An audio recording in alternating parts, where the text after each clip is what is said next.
isa pang napag-usapan daw dun sa, i-discuss pa natin na mahaba yung mga sinabi ni VP Sara Duterte dun sa, ewan ko kung press con yun, pero isa sa mga binanggit niya doon ay siya mismo nagsabi kay Pulong Duterte na kung ano, mag-speaker ka. Alam mo, hindi magsasalita si VP Sara ng ganun kung alam niyang walang suporta sa Kamara. Kasi ang binabanggit ng ibang mga balalay ni ni Romualdez nasa kanila pa daw ang majority. Bakit ko kanyo? Kasi pamaring sabihin mo, nga naman, nasa kanya pa rin siya nakaupo. So mahirapan na talagang mapalitan yan si Romualdez. Hindi ho. Tandaan nyo, negative ang rating ni Romualdez. Ayan maniniwala po kayo dito sa mga pinagsasabi, di ba, not by dito, na ang magiging speaker daw po ng House ay itong si Pulong. Diba? At kayo, papayag po ba kayo? Anyway, wala naman po tayong magagawa, no? Pero ang tanong dito, papayag ba kayo? Pero ako, sa tingin ko po, ay malabo po, no? Na itong si Pulong, yung maging speaker dyan. Panoorin po natin. Ito, balik natin kaunti para klaro po sa inyo. Ayan. Okay. Walang suporta. Git niya doon ay siya mismo nagsabi kay Pulong Duterte na kung ano, mag-speaker ka. Alam mo, hindi magsasalita si VP Sara ng ganun kung alam niyang walang suporta. Alam nyo, si Sara Duterte, minsan kasi may kayabangan yan, minsan bida-bida, diba? Alam na natin yung ugali ng mga Duterte, mga mayayabang, bida-bida. And then, sige, kung kaya niyong maging speaker si Pulong, subukan niyo. Kung ano yung magiging proseso, tingnan natin. Pero kayo, maniniwala po ba kayo dito sa mga sinasabi ni Sara Duterte? Na sinasabi rin ni bayad bay. Banat bay. Diba? Ako po ako para sa sarili ko lang, ang pangit pong tingnan na ang magiging speaker ng Kamara ay si Pulong na mahilig manaksak, mahilig mag-beer house. Kaya nababagay po ba yan? Magagampanan niya po ba yung trabaho na yan? Ibang level na po yun. Hindi po natin kailangan ng house speaker na tatamad-tamad.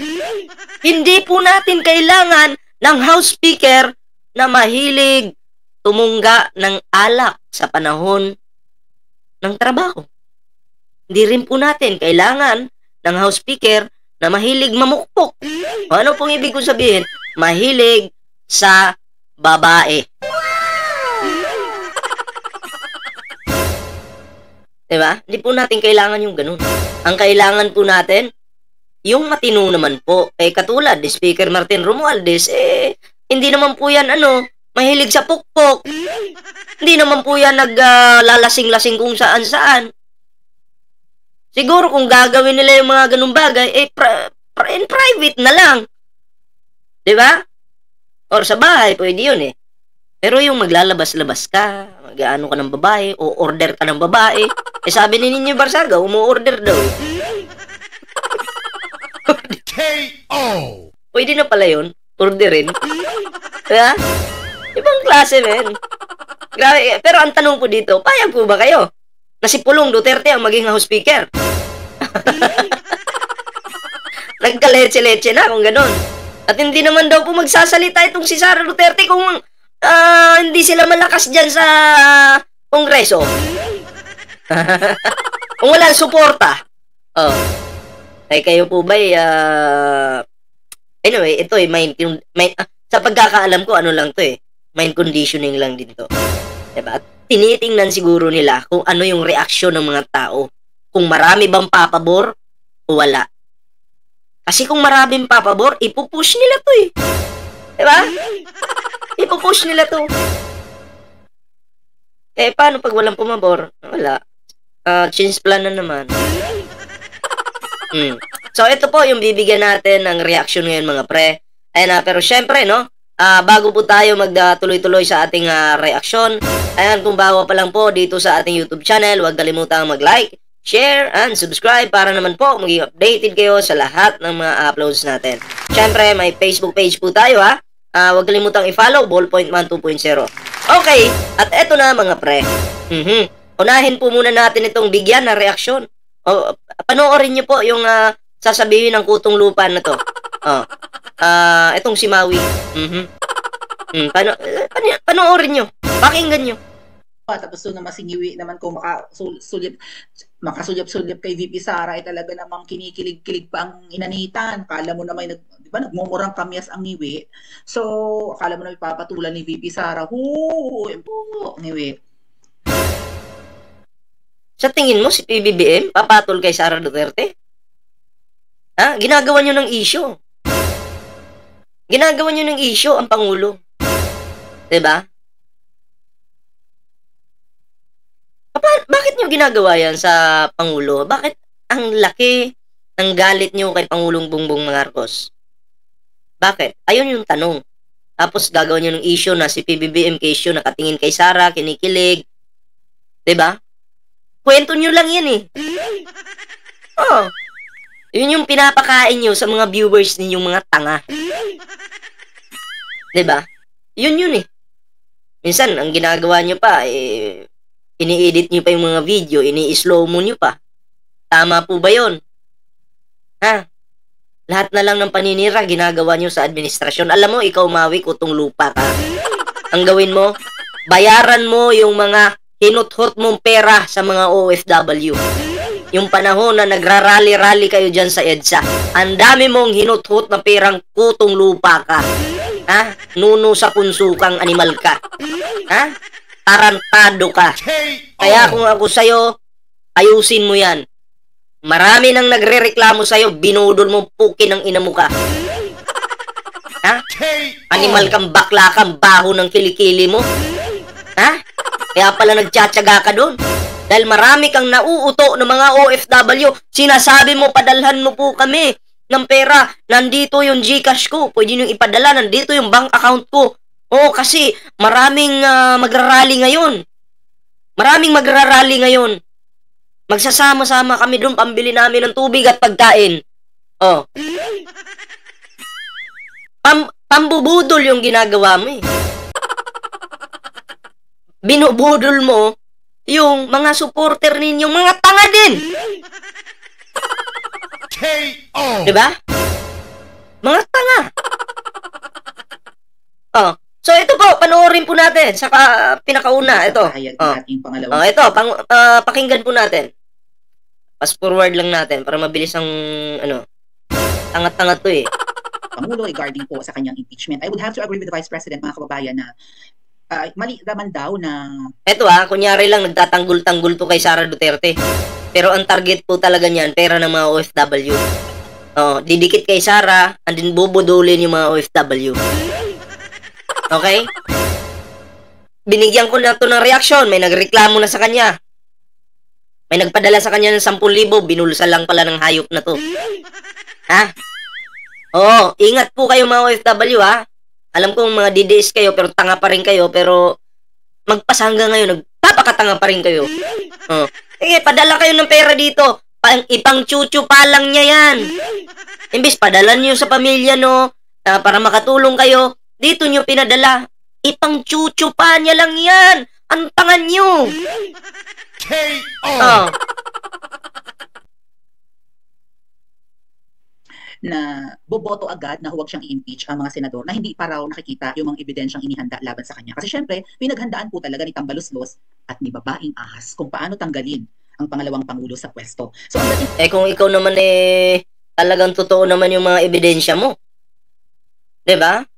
Kung mayroon naman silang hawak na ebidensya, kailangan talaga nilang paghandaan. Tama? Alam mo, nandito ka lang sa tabi ko. Tatamaan ka.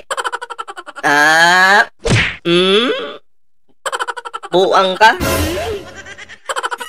Tingin po kasi ngayon mga kababayan ay walang kinalaman dito si Ngiwi, di ba? Si Duwag, si Inotil, si Under Desaya, si Papit. Wala raw siyang kinalaman kasi ayaw nga, maybe him personally mga kababayan, ayaw niya talaga itong mangyari. Pero syempre, yung kanyang jowa na... Sinong jowa yan? Ba't di mo pangalanan? Hindi mo ba kaya magpangalan? Natatakot ka ba? Bakit? Takot ka sa kaso? Butod, insecure yan eh. Alam niyo mga kababayan, totoo po ito, no? It would take a lot of courage para tanggalin ang insecurity ng isang tao. Okay? Yung kanyang inggit, yung kanyang jealousy and whatnot. Sino ba yung naiinggit kasi? Sino ba naiinggit? Sino ba yung palaging binabanatan? First Lady, si PBBM, si Speaker Martin Romualdez. Yung tatlo na yan, dyan kayo naiinggit. Isa pa, si Sara Duterte, ganun din, inggit din. Kasi yung tatlo yung target eh. Parang ano lang yan, yung tatlo, punong-puno ng bunga, gustong batuhin ng mga taong gutom na gutom para makuha yung bunga na yun. Nagigets yun? Yun po yun. Yung mga pangit na pag-uugali So, yan. kayo yung mga inggit. Yun yung klaro dyan. Hindi po yan madaling tanggalin unless mag-decide ka sa sarili mo na alam mo na hindi nakakatulong sa'yo yan, pero kapag kinalakhan mo na kasi at saka maano na matigas na yung bungok mo at saka 'di ba, mahirap ka nang baliin, matanda ka na matigas na ang buto mo, hindi mo talaga maalis sa sarili mo yung insecurity. Si butod ganyan, marami akong kilalang taong ganyan. Most of them are narcissistic, 'di ba, ng mga tao. Ganito po yung mga mga mukhang pera na mga sumusuporta kay Sara Kuno. Kuno! Hindi naman talaga ito supporter ni Sara Duterte, kaya lang nandyan yan dahil may ganun. Nakikinabang po ito sa mga OFW, binubudol niya eh. Parang si Spencer Lacalle lang, budol din yun. Binubudol niya. Pera-pera lang. Kunyari lang, grabe makapagtanggol, ganyan, pero putang ina, pera lang. Kami, nagtatanggol kami sa Pangulo, totoo yan. Sa administrasyon, nagtatanggol kami. Pero ang tanong, may binudol ba kami? May hiningan ba kami ng pera? GCash, meron ba? Wala. Wala po. Diba? Usa namin ito. Hindi kami nag-chat dun sa mga tao na, magpa-GCash kayo dito dahil may rally kami, pambili namin ng pagkain, tubig. Hindi, dito nga sa Facebook ko, wala nga GCash na nakalagay. Sa YouTube ko, wala nga GCash na nakalagay. Dahil ayaw namin ng ganun. Ayaw namin ng binubudol yung mga supporter namin. Diba? At least kami, monetize naman yung channel namin. Doon kami. Pero itong mga to, putang ina. Diba? Mga hampas lupang mga kulango. Pati kasamahan nila, talagang tinatraidor, binubudol, hinuhut-hutan. Insecure din kasi nga mataas din ang tingin sa sarili pero mainggitin. Okay? Alam ni Butod kasi mga kababayan na ang preference ni Niwi right from the start ay yung mga kagandahan na may lahi. Okay? Gagawa po siya ng sariling kwento dito Lahat, di ba yung kanya, sino si Bermudez ba yun? Who's that Bermudez? Tama, magkukontent siya, hindi niya alam. Bobo talaga. Bago ka humarap sa camera, siguraduhin mong may laman yung bungo mo. Alam mo yung mga sasabihin mo. Hindi yung magtatanong-tanong ka, Pap, sipain kita dyan eh. Maniniwala kayo dito, siya nga mismo walang alam, nagtanong pa. Nagtanong pa ang hayop. Chupador. Tangina, malapit ka lang sa akin, di ka naabutan ng bukas. Hindi na pinapatagal yung buhay ng mga ganitong klaseng tao. Sa totoo lang. Winawakasan na dapat ito eh. Hire niyo ako. Akong bahala dito. Papadalhan ko ng hamburger yan. Ay na, hayop ka. Beauty queen yun eh. Yung ex ni Niwi, Claudia Bermudez, right? Yung nasa movie ng Siya. Tinatanong yung mga viewers niya, right? Tanga talaga, grabe. Martyr or Murderer ni Aimee, di ba? So, ang ex doon ni Niwi ay napakaganda beauty queen material, tsaka may dugong Briton, may dugong may dugong Pinoy. So, I think so. Yung Claudia nga, ito naman si Butod ay talagang native na manok, di ba? Native na native. So, mga kauban. Native na manok? Ganun ba? Sino kaya yung native? Nanlalait Kamawi? Native na manok? Si First Lady? Sasabihan mo native na manok? Tingnan nga natin kung sino talaga yung totoong native na manok. Agoy! Ano ba yan? Alam nyo mga pre, pag tinanggal po yung wig niyan, kalbo po si Maui. Kalbo po ang hayop na to. Tingnan mo naman, mas masarap pa nga yung native na manok kumpara sa bayawak or di kaya butete na nakatira sa kanal. Siya po yun. Siya po yung nakatira sa kanal na tinawag na laman lupa. Ako pag nanglait ako, harap-harapan yan. Pwede kong gawin. Pwede rin dito. Papangalanan pa kita. Diba? Mumurahin pa kita, putang ina mo ka. Diba? Tingnan mo naman yung ulo. Mukhang nakatira lang sa kanal. Laman lupa nga eh. Tapos kayo malalait ka? Yung nilalait mo, hindi mo ka-level? Yung nanlalait, hampas lupang budol? Ha? KO. Tingnan mo nga. Manalamin ka nga. Kapal na mukha mo. Sarap mong tirahin sa noon. Yung babatukan mo. Ha? Tangina mo ka. Oh, tuloy natin. Ayan, yan. O, yan na po yung may buhok na siya. Pero pag tinanggal po yung wig niyan, kalbo po yan. Butot ay nuknukan ng laki ng insecurity kay VP Sara, at lalo na nung tumakbo sila, di ba, bilang running mates of Unity Tandem, ay para sila mag-boyfriend-girlfriend. Siyempre, wala sa limelight si Butot, di ba, para magmukhang magjowa sina VP Sara at BBM, no? Although, dapat ang pinoportray nila doon, or parang sabi ng iba, magkapatid. Pero ang dating nga kasi lalaki, babae, yung Unity nung 2022. So, para sila magjowa, tapos doon naman singiwi naman kung makasulyap-sulyap kay VP Sara, ay talaga namang kinikilig-kilig pang inanitan. Kala mo naman, di ba, nagmumurang kamyas ang iwi. So, kala mo na ipapatulan ni VP Sara, anyway. Galing niyang gumawa ng kwento, mga pre. Alam niyo, sa totoo lang, kung si Sara Duterte lang ang magugustuhan ni PBBM, malabo eh. Ang daming pinakamagandang babae sa balat ng lupa. Marami po. Unang-una si First Lady. Kung gusto niyang mambabae, kaya yun ni PBBM. Bakit siya pipili ng tibo? Ha? Hindi po kailangan ni PBBM ng tibo. Ano ba? Hindi pa po ganun katanga. No, hindi po ganun katanga. Ang ating Pangulo, pipiliin mo. Tibo! Ay, sus Mariusip naman. KO. Hindi ka na nahiya. Nakakatawa. Promise. Ano ka ba? May lupis eh. Yung umiiyak-iyak. Alam niyo naman yun. Ay, naku po. Tuloy natin. Ito po yan in person, kung hindi pa namin singiwi, mukha siya. Lalo na nung panahon ng kampanyahan, lalo siya nangitim at nagkanda-haggard, ba? O lalo na nung hindi pa yan, lalo na nung pandemic, yung natalo yan ni Lenny sa vice presidency, di ba? Eme na tinamaan niya ng COVID, kaya namayat ang gusto, malay natin, di ba? Malay natin na depressed pala yan at saka nagpulburo ng bonggang-bongga. May hirap mag-produce noon ng kokaina nung mga panahon ng pandemic, mga kababayan. Lalo ang kokaina imported naman, wala nang nagma-manufacture ng kokaina sa Pilipinas. I don't know, baka meron na ngayon. Alam niyo naman, namamayag pag ngayon ng pulburon sa Pilipinas. But syempre, porque nga hindi ganun kadaling kunin, maka-acquire ng pulburon or kokaina noong pandemic, plus may PCPRRD, baka nagtiyaga yan sa asin. Mahigpit? Isagana ngayon tao sa panahon ni Digong. Bakit? Ang dami nga pinapatay, addict daw eh. So, ibig sabihin, sagana sa pulburon yung Pilipinas dahil ang namumuno mahilig din sa pulburon. Katulad ni Digong. Oh. Trupa pa nga yung mga mongoloid na inchik eh. KO. Tama talaga. Mariusip naman. Diba galing sa bibini mangga na akala niya ay si Pebos ang pinabibili ng asin ng mag-asawa or taga-deliver ng asin. Oh, asin meaning tiyabu.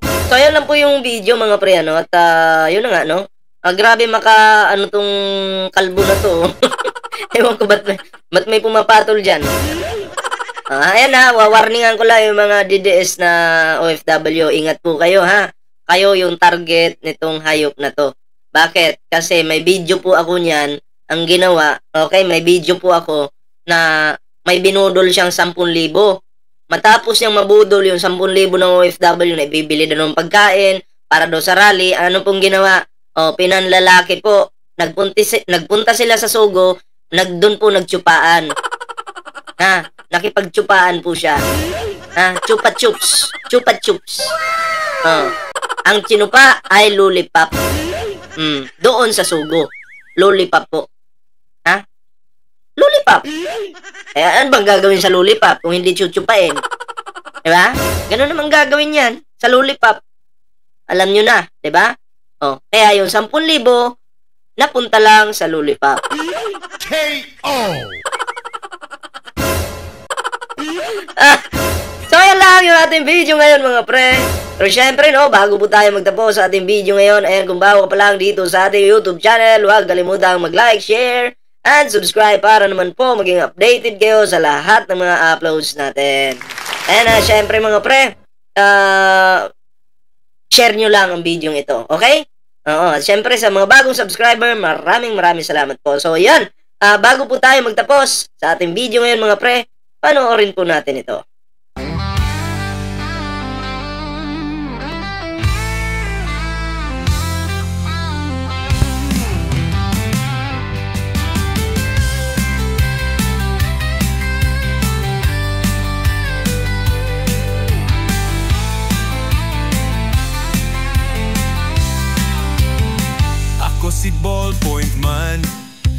hatid ay katotohanan para sa mga Pilipino. Isang Marcos suporta, nagpa-vlog para sa katotohanan at sumusuporta sa PBBM administration. Maraming mga fake news sa social media, kaya tara na at ating buksain ito. Ballpoint Man, isang vlogger na walang kinakatakutan, basta nasa katotohanan lang. Marcos administration ating ipagtanggol sa mga mapanirang kalaban na nang hihila. Pababa tayo na't magsama-sama pang ipagtanggol ang ating bansa laban sa mga mananakop, mga traidor na Pilipino. Huwag kukonsintihin, dumadami na ang mga mapanirang Pilipino.